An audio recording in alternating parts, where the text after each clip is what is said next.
and then yung pants, and also yung shoes pang office, and perfume. So, nabili ko lahat is worth 1,500. Saktong-sakto. Saan ko siya nabili? Sa may Golden Warehouse. Hanggang 29 na lang po ang kanilang 80% off na discount. So, ayan, pumunta na kayo bukas. And agahan nyo guys kasi sobrang daming tao. And pagdating namin doon is nakapila kami. So, mahaba yung pila. So, much better. Agahan nyo. So, yung bukas ng Golden Hours is 12 noon hanggang 6 p.m. lang sila guys. Friday hanggang Sunday. So, yun. Pero hanggang bukas na lang po ang sale. Kaya, umabot po kayo doon dahil sobrang worth it guys, and madami kayong so kung maaga kayo guys, mas madami kayong mabibili and mas maganda yung makukuha nyo. So halos 4 na kami nakapasok doon, so kaya ito lang yung mga nabili namin mga damit. So ang target ko guys, pants lang. So sabi ko 1K lang ang aking budget. So ngayon, worth 1,500, ito na po yung nabili ko. So samahan nyo ako mag-unbox.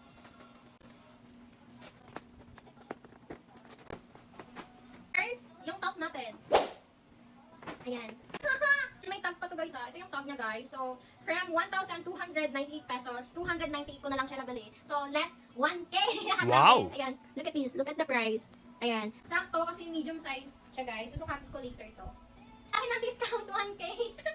So, nakita ko sa gilid-gilid. So, ang technique dyan is maghalukay-halukay lang kayo guys. Dahil sobrang natatabunan lang siya kaya hindi nakikita ng iba. So, ayan. Halukay lang ang strategy. Next is yung oxygen. So, oxygen to guys ha, na top. Ayan, ang ganda. Look at this. So, from 499, 249 ko na lang siyang check out. Ay, nabili. Ito siya, guys. Oxygen brand. Ayan, medium size. And then, ito yung price niya. Parang lamig ng tela. Tapos may fitting room sila doon, guys, ha. So, hindi kayo, so, ma-fit nyo talaga yung mga pinabili mo doon. Ayan, next natin is another t-shirt.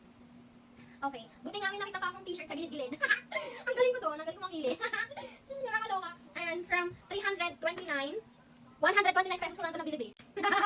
Kapaka-perfect ko talaga. So, pen shop ko guys. Pen shop yung brand guys ha. Pen shop. Ayan. Saan ka makakabila ng 129 pesos as branded na? Ang ganda! Next! Siyempre, ito yung target ko dapat. Ayan. Pants guys ha. Jeans to. Grabe. From Oxygen din to guys. Actually, yung size ko talaga is size 29. Alam niyo kung anong size to? Pero hindi alam. Ito guys. Ayan. Size 26 guys oh. Kuha siya sa akin. Para kasi siyang skinny jeans. Ayan. Stretchable siya guys. Buti, meron bang ganito? Kasi meron ako nakita kanina ng 28 size, tapos sobrang sikip sa akin, nakala ko kasya talaga siya. So, eto, anilahan ako kasi 26, kasya sa akin, parang ganun. So, parang, kinuha ko na lang din siya guys, and then feeling ko, ay, stretchable pala siya, B. So, kumasya sa akin. So, pakita ko na sa inyo. Hindi ko alam kung magkano ang original price nito, pero, nabili ko siya ng 399 pesos. Ayan, ang ganda. Ayan, look at this. Diba, ang ganda. Yung shoes natin. Gagi. Ito, from 249 pesos, naging 99 pesos na lang to guys. Grabe. Ang ganda. Kung alam ko lang 99 pesos lang to, bilhin ako ng mga ano ko. Ay ko dyan. Ayan. Ang ganda itong office oh. Look at this. From Friendship din to guys. Ayan oh. 249 pesos. Hindi. Ayan, akala ko, ito 699 tapos akala ko 249. Tapos nung check ko dun sa 99 pesos na lang. Ayan. Ganda. So size 5 ako guys. Next. Siyempre, wala na akong panty. Wala na akong panty guys. Lahat ng naka-display talaga is for all small size. And then, ito, buti na lang, sabi ni ate, ay no, may medium size. Tapos akala ko, kukunin ng babae kasama. Hindi pala. So, pinuha ko na lang. Sabi ko, ay, that's mine. That's for me talaga.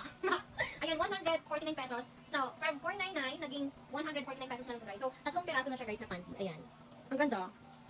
Apaka-perfect. So, 49 pesos, tapos 49 pesos na lang to. Ayun o, from Pen Shop. So, dalawa yung binili ko. Ayan. Pang boys to guys ha. And then, ito naman, from Pen Shop.